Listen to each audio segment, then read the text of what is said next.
بسم اللہ الرحمن الرحیم۔ السلام علیکم۔ آج 4 فروری بروز جمعہ ہم بات کریں گے 3 اہم کیسز کے حوالے سے۔ منی لانڈرنگ کیس پر آج سماعت ہوئی ہے۔ شہباز شریف اور حمزہ شہباز کے خلاف بڑی اہم پیش رفت ہوئی ہے، وہ میں آپ کے ساتھ شیئر کروں گا۔ سانحہ ماڈل ٹاؤن کے مرکزی ملزم جو شریف خاندان کے اشاروں پر کام کرتے تھے، ان کے خلاف، ان کی تقرری کے خلاف اور ان کے عہدے کے خلاف ایک پٹیشن دائر ہوئی تھی جس پر فل بینچ بنا دیا ہے لاہور ہائی کورٹ نے۔ اس کی تفصیلات آپ کے ساتھ شیئر کروں گا۔ اور رانا ثناء اللہ کی نااہلی کی پٹیشن دائر کر دی گئی ہے۔ ججز کو ڈرانا، دھمکانا اور ججز پر الزامات لگانا یا گھیراؤ کرنا مہنگا پڑ گیا ہے رانا ثناء اللہ کو، اور رانا ثناء اللہ کا بھی جو مستقبل ہے وہ وہی ہوگا جو نہال ہاشمی اور طلال چودھری کے ساتھ جو کچھ ہوا تھا۔ بڑی اہم تفصیلات ہیں، وہ بھی میں آپ کے ساتھ شیئر کروں گا، اور جو پٹیشن دائر ہوئی ہے اس کی کانٹینٹس بھی میں آپ کے ساتھ شیئر کروں گا۔ پہلے ہم بات کر لیتے ہیں شہباز شریف اور حمزہ شہباز کے خلاف۔ آج جو ایک تو نواز شریف اور شہباز شریف کی جو جائیدادیں منجمد کی گئی تھیں، پلاٹ الاٹمنٹ کیس میں نواز شریف کی اور منی لانڈرنگ کیس میں شہباز شریف کی، ان دونوں درخواستوں پر الگ الگ سماعت ہوئی ہے۔ اور شہباز شریف کی بیوی اور بچوں کی طرف سے جو جائیدادیں نیلام کی گئی تھیں، شہباز شریف کی جو جائیدادیں ضبط کی گئی تھیں، ان کے خلاف درخواستوں پر سماعت ہوئی ہے، جبکہ نواز شریف کے جو جائیدادیں ہیں اس کے خلاف یوسف عباس جو بھتیجے ہیں نواز شریف کے، انہوں نے درخواست دائر کی ہوئی ہے کہ ان کی ساری جائیدادیں نواز شریف کی نیب نے جو وراثت ہوئیں اور وراثت چڑھنے کے بعد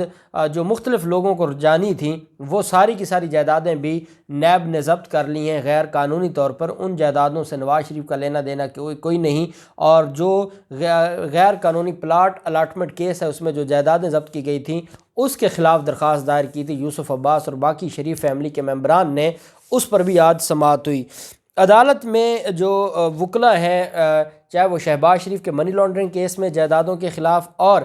نواز شریف کے خلاف جو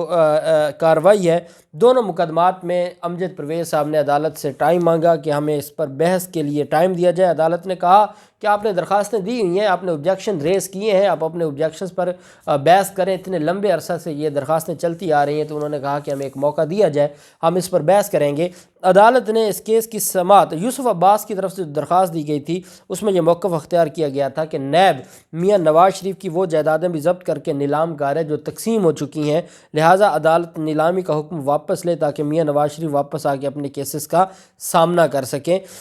عدالت میں آج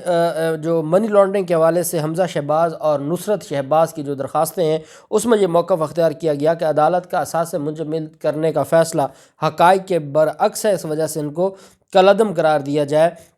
عدالت نے نواز شریف کے اثاثوں کے خلاف درخواست پر 1 مارچ کی تاریخ مقرر کی ہے، اور شہباز شریف کی جائیدادوں کے خلاف درخواستوں پر 11 فروری کی تاریخ مقرر کی ہے، کیونکہ آج ہی جو شہباز شریف اور حمزہ شہباز کے خلاف نیب کے گواہان عدالت میں پیش ہوئے منی لانڈرنگ کیس میں شہباز شریف خود موجود نہیں تھے، کووڈ کی وجہ سے ان کی جگہ حاضری معافی کی درخواست دی گئی۔ امجد پرویز صاحب نے یہ حاضری معافی کی درخواست دی۔ اپوزیشن لیڈر پنجاب اسمبلی حمزہ شہباز عدالت میں پیش ہوئے، اور امجد پرویز صاحب نے بتایا کہ شہباز شریف کرونا کی وجہ سے ابھی تک بیڈ ریسٹ پر ہیں اور ڈاکٹرز نے انہیں آرام کا مشورہ دیا ہے۔ نیب کے گواہ چودھری شاہد جو کہ سیکشن آفیسر تھے وزیر اعلیٰ آفس، ان کے اوپر جرح کی ہے امجد پرویز صاحب نے، بڑی ڈیٹیل جرح ہوئی ہے، اور چودھری شاہد سیکشن آفیسر وزیر اعلیٰ پنجاب نے ساری دستاویزات اور ریکارڈ عدالت کے سامنے پیش کیا، اور اس نے بتایا کہ جو علی احمد اور نثار احمد وزیر اعلیٰ آفس تقرری کے بعد کمپنیاں چلاتے تھے جو پیسوں کی لین دین کرتی تھیں، اور وہ پیسے تھے شریف خاندان کے، اور اس کو تسلیم کیا گیا گواہ کی طرف سے۔ اس کے علاوہ عدالت میں نیب کے گواہ سدرہ منصور اور شاہد مجید یہ بھی پیش ہوئے، ان پر بھی جرح مکمل ہوئی، جبکہ جو گواہ غلام مصطفیٰ تھا اس نے اپنا بیان قلم بند کروایا، اور بیانات قلم بند ہونے کے بعد صدر مسلم لیگ نون شہباز شریف کے وکیل امجد پرویز ایڈوکیٹ نے گواہان پر جرح مکمل کیا۔ اب اندازہ لگائیں کہ ایک ہی دن میں 3 گواہان نے اپنے بیانات بھی قلم بند کیے، اور امجد پرویز صاحب کی اتنی لمبی جو جرح ہے وہ بھی کمپلیٹ ہوئی ہے۔ اور یہ صبح 9 بجے کیسز پر سماعت شروع ہوتی ہے، 12، 1، 2 بجے تک ان کیسز پر سماعت ہوتی رہتی ہے۔ اب عدالت نے آج 4 فروری ہے، 11 فروری کے لیے مزید گواہوں کو طلب کر لیا ہے۔ یہی وجہ ہے کہ میں یہ سمجھتا ہوں کہ اب شہباز شریف اور حمزہ شہباز کے خلاف جو نیب کے کیسز ہیں ان میں بھی تیزی آنا شروع ہو گئی ہے، اور انشاءاللہ بہت جلد یہ معاملات منطقی انجام تک پہنچیں گے۔ پھر معاملہ آ جاتا ہے سانحہ ماڈل ٹاؤن کے مرکزی ملزم میجر ریٹائرڈ اعظم سلیمان کی تقرری کے خلاف جو درخواست دی گئی تھی، اس پر لاہور ہائی کورٹ نے فل بینچ بنا دیا ہے۔ جسٹس شاہد وحید صاحب کی سربراہی میں 3 رکنی بینچ ہے جو یہ کیس کو سنے گا، اور یہ 7 فروری کو سماعت کرے گا یہ 3 رکنی بینچ۔ 3 رکنی فل بینچ میں جسٹس علی باقر نجفی صاحب اور جسٹس شمس محمود مرزا صاحب ہیں۔ جسٹس شاہد وحید صاحب اس کی سربراہی کریں گے۔ عدالت نے صوبائی محتسب کا سروس ریکارڈ پیش کرنے کو حکم جاری کر دیا۔ لاہور ہائی کورٹ نے میجر ریٹائرڈ اعظم سلیمان کی تقرری کے بعد بھرتیوں کے بارے میں رپورٹ بھی طلب کر رکھی ہے۔ درخواست گزار کا یہ موقف ہے کہ میجر ریٹائرڈ اعظم سلیمان صوبائی محتسب کی اہلیت پر پورا نہیں اترتے۔ صوبائی محتسب کی تقرری کے لیے قانون کی ڈگری رکھنا ضروری ہے جو اعظم سلیمان کے پاس نہیں ہے۔ درخواست گزار کا یہ بھی موقف تھا کہ میجر ریٹائرڈ اعظم سلیمان کو عدالتی امور نمٹانے کا کوئی تجربہ نہیں ہے۔ صوبائی محتسب کی تقرری کے لیے chief justice Lahore high court سے مشاورت ضروری ہے جو نہیں کی گئی۔ درخواست گزار نے عدالت سے استدعا کی کہ عدالت میجر ریٹائرڈ اعظم سلیمان کی بطور صوبائی محتسب تقرری کو کالعدم قرار دے۔ جب وزیراعظم عمران خان نے اقتدار سنبھالا تھا، وزیراعظم عمران خان نے بیوروکریسی میں وہ لوگ جو سانحہ ماڈل ٹاؤن کے مرکزی ملزمان تھے، اور یہ جو اعظم سلیمان ہے یہ دہشت گردی کے استغاثے میں بطور ملزم طلب ہو چکا ہے، اور اس کے باوجود میں نے اس دن آپ کو بتایا تھا کہ ایک ڈی پی او لگایا گیا ہے وہاڑی کا۔ اسی طرح سے اگر سانحہ ماڈل ٹاؤن کے قاتلوں کو اسی طرح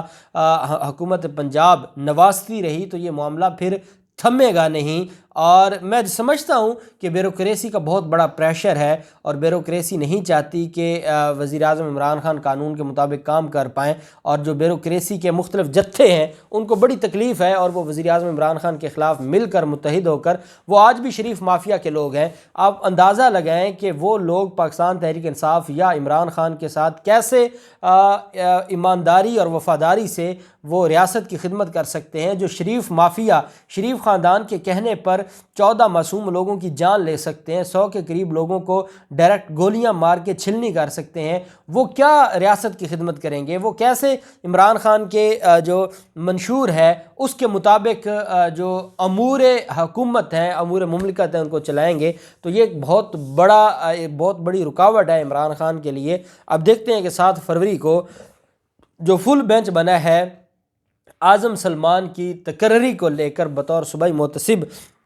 اس پر کیا پیش رفت ہوتی ہے، اور کیا اس میں جو عدالت کی طرف سے فیصلہ آتا ہے، اس کی جو تفصیلات ہوں گی وہ بھی میں آپ کے ساتھ شیئر کروں گا۔ اب ہم آ جاتے ہیں